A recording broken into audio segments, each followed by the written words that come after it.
चलिए बेटा एक बार केस 2 देख लेते हैं। Issue 5000 12% debenture ₹100 each at a premium पे हम इशू कर रहे हैं, रिडीम हो रहे हैं पार पे। तो बहुत ही आसान क्वेश्चन है। अब इसकी जर्नल समझ लेते हैं, कौन सी जर्नल एंट्रीज हमें पास करनी है।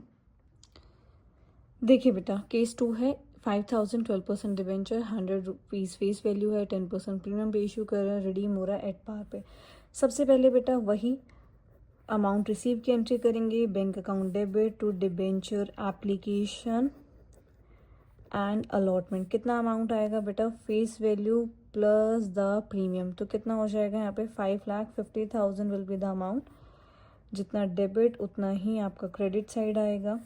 नरेशन लिख लेना, being receipt of application money on 5,000 share, पूरा अमाउंट प्रीमियम पे भी या 12% debenture of 100 each at a premium of 10%। ठीक है, अब ये रिसीव की एंट्री है। Next entry will be the due की क्या एंट्री होगी, debenture application and allotment account.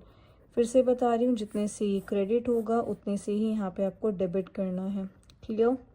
अब बेटा टू 12% डिबेंचर, अमाउंट कितना आएगा, the face value, only the face value amount आएगा 50,000।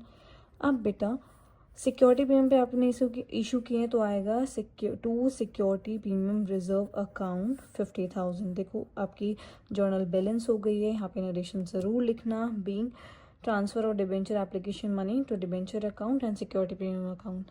क्लियर।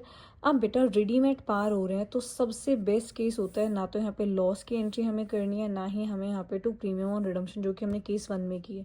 सो ये केस सबसे इजी होता है, इसको याद रखना। बस जो गलतियाँ होती हैं बच्चे यहाँ अमाउंट में कर सकते हैं, so be careful with it. I hope आपको समझ आया होगा। Thank you so much for watching.